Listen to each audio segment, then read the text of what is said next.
Hello everyone, welcome to my channel. I hope everyone is having a wonderful day. Before we begin, please hit the subscribe button and give this video a thumbs up.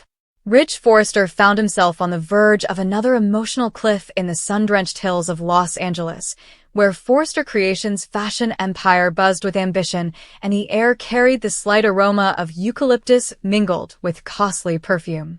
The man famed for his wild designs and even more daring romantic choices had always been a creature of passion, but something deeper had just sparked within him, a jealousy that felt both familiar and dangerously new. Taylor Hayes, the woman with whom he had lived so many chapters of his life, the mother of his children, the psychiatrist whose calm wisdom had previously guided him through storms, was now looking elsewhere. That was Deacon Sharp. Ridge had tried to warn Deacon away from Taylor during a tense encounter at Il Giardino, his voice laced with Forrester's trademark passion. "She's not some conquest for you, Sharp," Ridge said, his black eyes hardening as he leaned across the table. Deacon, ever the charming survivor with his tattooed arms and roguish grin, simply chuckled and brushed it off. "Jealous, Forrester? After all these years, you still can't let her go." The words fell like a punch, and Ridge knew they were true. He was now married to Brooke, the fiery blonde who had been his destiny in so many ways, but seeing Taylor laughing with Deacon rekindled a possessive fire he believed had been extinguished. It began gently, as these things frequently do in the complex web of Forrester family drama. Taylor had gone through hell and back, battling her own demons and rebuilding her life after heartbreaks that would have crushed weaker souls. Her relationship with Deacon began discreetly, based on mutual vulnerabilities. Deacon knew the rough edges of redemption. He'd battled his way back from rock bottom more than anyone could count.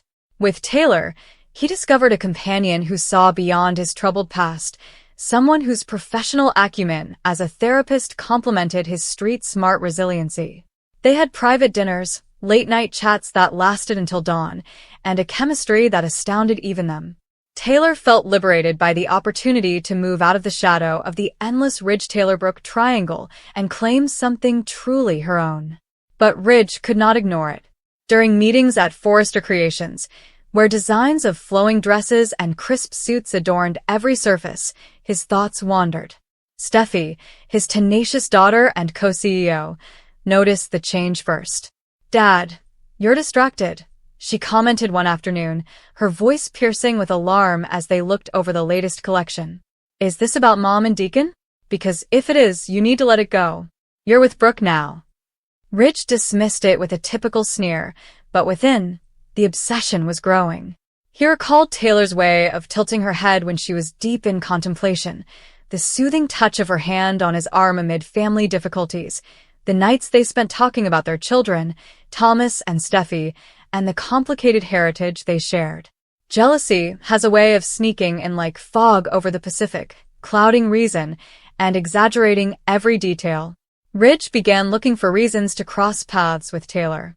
A casual visit to her office under the guise of discussing Steffi's latest designs led to probing queries about her personal life. "How are things with Sharp?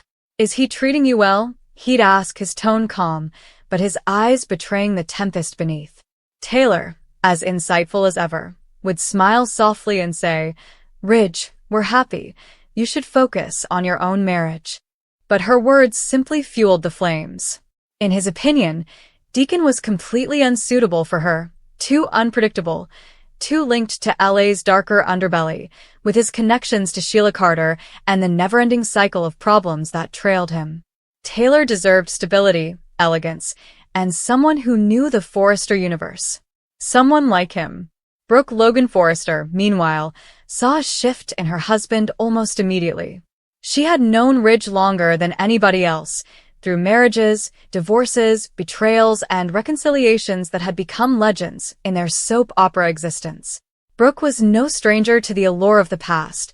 She and Ridge had rewritten the laws of love more times than the fashion industry had introduced new collections. Their current marriage felt secure, with newfound trust following years of turbulence. Brooke had immersed herself into her work at Forrester, creating works that emphasized empowerment and sensuality, mirroring her own transformation from a daring young woman to the matriarch she had become. However, When she saw Ridge's eyes linger for too long whenever Taylor's name was mentioned in discussion, a familiar knot knotted in her gut.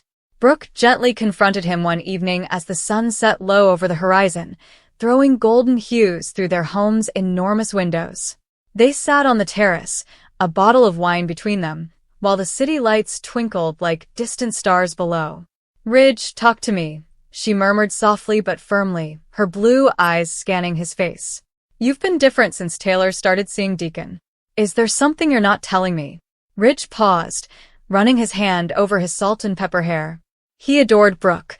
The emotion they shared was electrifying, and their history was unbreakable. But revealing his jealousy seemed like opening a door that he wasn't sure he could lock. "It's nothing, Logan. I worry about her. Deacon's got baggage. You know that better than anyone." Brooke nodded, but her heart warned her. She remembered Taylor reclaiming Ridge's heart when he was vulnerable.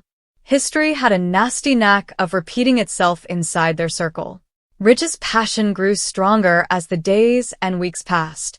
He found himself driving past Deacon's restaurant more frequently than necessary, his mind inventing up scenarios in which Taylor would require assistance. At a family dinner at the Forrester mansion, animosity boiled beneath the surface. Eric Forrester, the patriarch whose health issues and creative genius had characterized the family, watched with a knowing look. "Son, you've got to choose your battles," Eric said gently over cognac in the study. "Taylor's a grown woman, and Brooke, she's been by your side through it all." Ridge's mind raced. He imagined discussions with Taylor in which he reminded her of their shared history, the proposal on the beach, the births of their children, the times they'd relied on each other when the world appeared to shatter. Jealousy was more than simply about ownership. It was about fear, the dread of losing the only constancy in his tumultuous emotional world. Taylor, on her part, felt the weight of Ridge's attention as an unwanted spotlight. She had worked hard in treatment, both professionally and emotionally, to achieve serenity. Her affair with Deacon was not impulsive. It was deliberate, a step toward happiness, without the continual drama of the Forrester orbit. Deacon made her laugh in ways that seemed lighthearted and unburdened. He didn't feel the oppressive weight of designer empires or familial expectations. However, Ridge's interventions irritated her. During one heated debate at a charity event for mental health awareness, ironically, Taylor excelled in this area, Ridge drew her aside. "Taylor, think about what you're doing. Steffi and Thomas need you to be focused, not tangled up with him." Taylor's eyes flashed with frustration. "This isn't about the kids, Ridge. This is about you not being able to let go. We're divorced. You've chosen Brooke again. Allow me to choose my own path." The words stung, because they were true. Ridge went home that night agitated, pacing the living room while Brooke made a late dinner.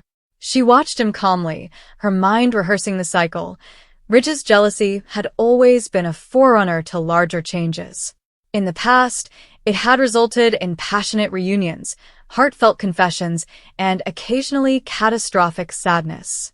Brooke poured herself a glass of wine, her mind turning to their common vulnerabilities.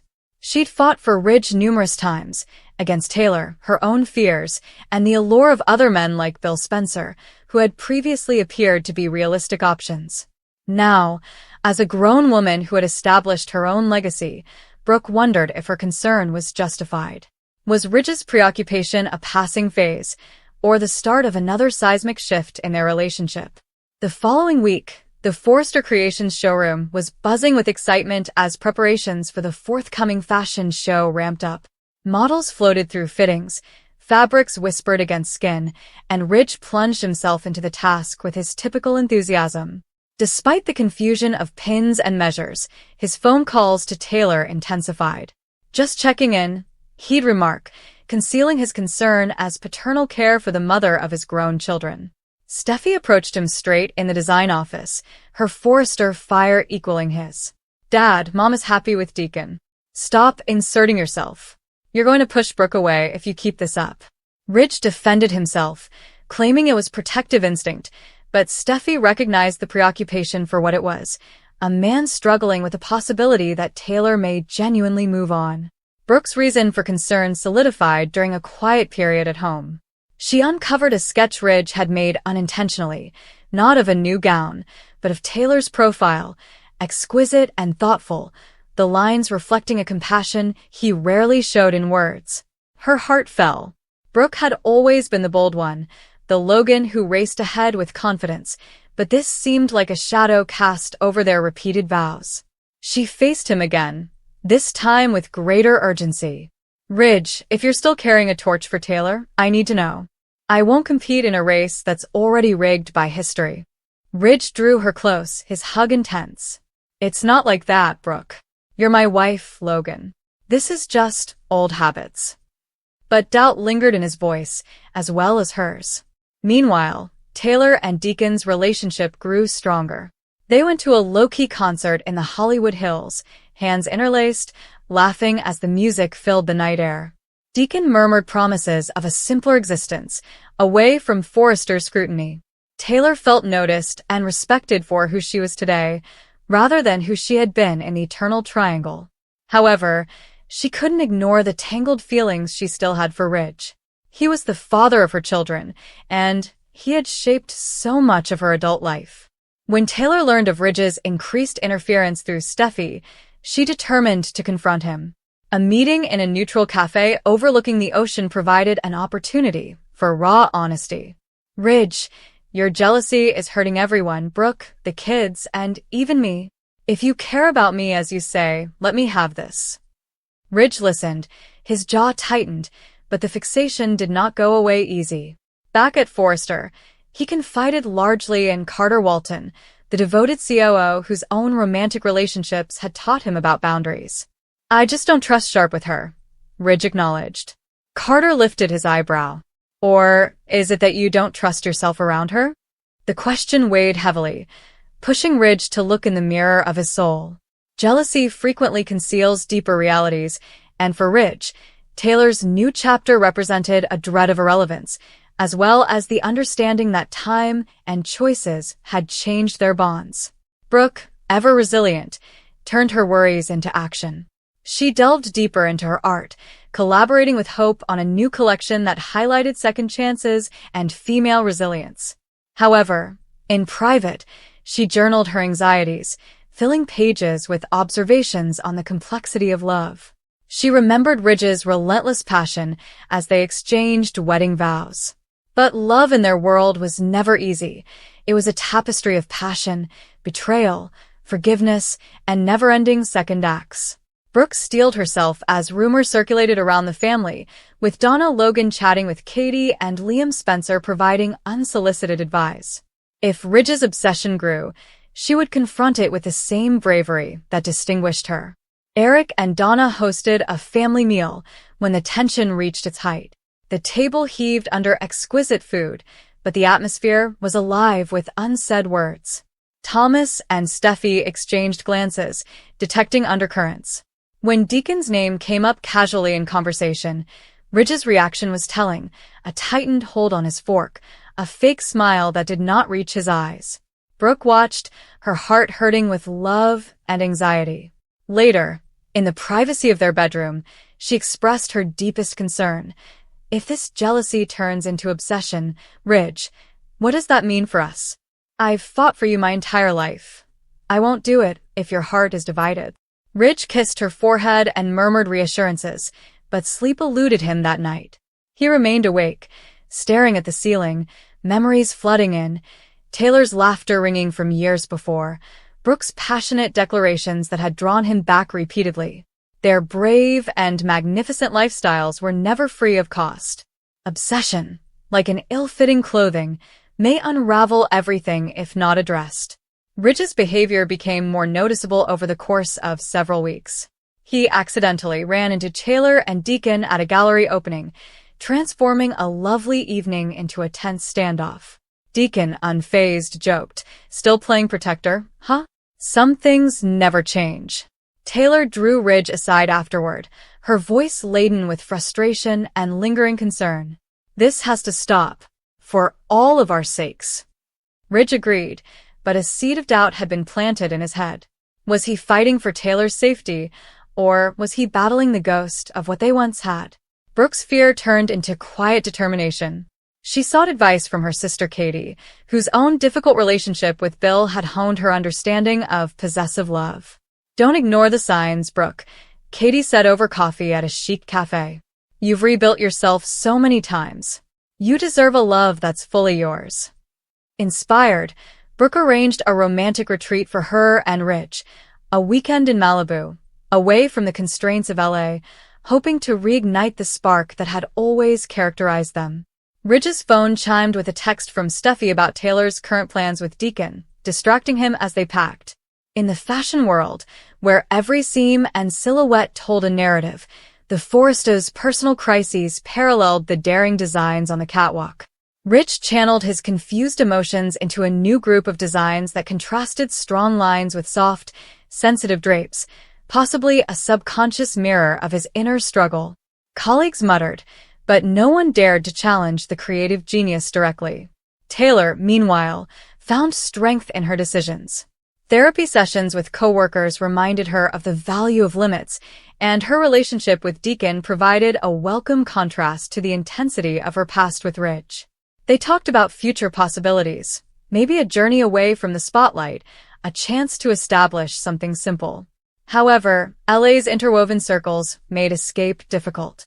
Ridge's jealousy boiled up again when he found out about their plans through family channels, forcing him to make another rash call. "Taylor, don't rush into this. Think about the kids." Her reaction was measured. "The kids are adults, Ridge. It's time we all grew up, too." Brooke overheard part of the conversation one evening, her presence in the doorway initially unnoticed. The pain in her eyes was genuine, a silent maelstrom of emotions. She had reason to be concerned, not only because of previous patterns, but also because Ridge's fixation exposed flaws in their foundation. In their universe, love triangles were more than just story devices. They were real-life scenarios with genuine hearts at stake. Brooke turned away, determined to battle not with envy, but with the steadfast self-esteem she had developed over decades. The tale progressed with the predictability of soap opera fate.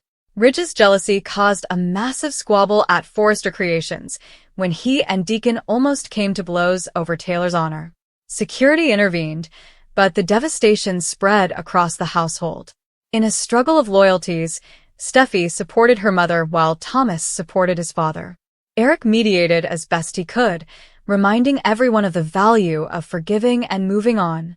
Ridge and Brooke sat on their patio again, the ocean air carrying salt and possibility. "I love you, Logan," he whispered in a hoarse voice. "This obsession, it's me trying to control what I can't. Taylor deserves her happiness, and so do we." Brooke grasped his hand, her touch gentle yet firm. "Then prove it, Ridge. Every day. Because my worry isn't going away overnight." Taylor and Deacon's romance endured, a beacon of new beginnings amidst the storm. She felt empowered, her psychiatric insights guiding her through the emotional minefield. Deacon, who had been rehabilitated in many respects, demonstrated a consistent presence, his love based on mutual respect rather than spectacular past. However, in the world of the bold and the beautiful, resolutions are seldom lasting. Ridge's jealousy simmered rather than dissipated, a lingering undercurrent that could reappear during the next family crisis. Brooke's concern served as a watchful eye, reminding her to prioritize her own heart. The characters went about their days, designing, loving, clashing, with the elegance and intensity that marked them. Ridge immersed himself into teaching the next generation at Forrester, directing his attention onto Zend and others in the hopes of distracting himself from his internal turmoil. Taylor broadened her profession, assisting patients with similar relational issues, her personal experiences strengthening her empathy. Brooke developed a successful campaign to promote women's autonomy, and her designs say volumes about perseverance. Family picnics and business disputes persisted, interwoven with the constant undercurrents of love and competition. Children like Hayes and Kelly handled their own emerging dramas, mirroring the patterns of their elders. Throughout it all, the central trio, Ridge, Taylor, and Brooke, represented the saga's heart, enduring passion, testing jealousy, and warnings of impending heartbreak.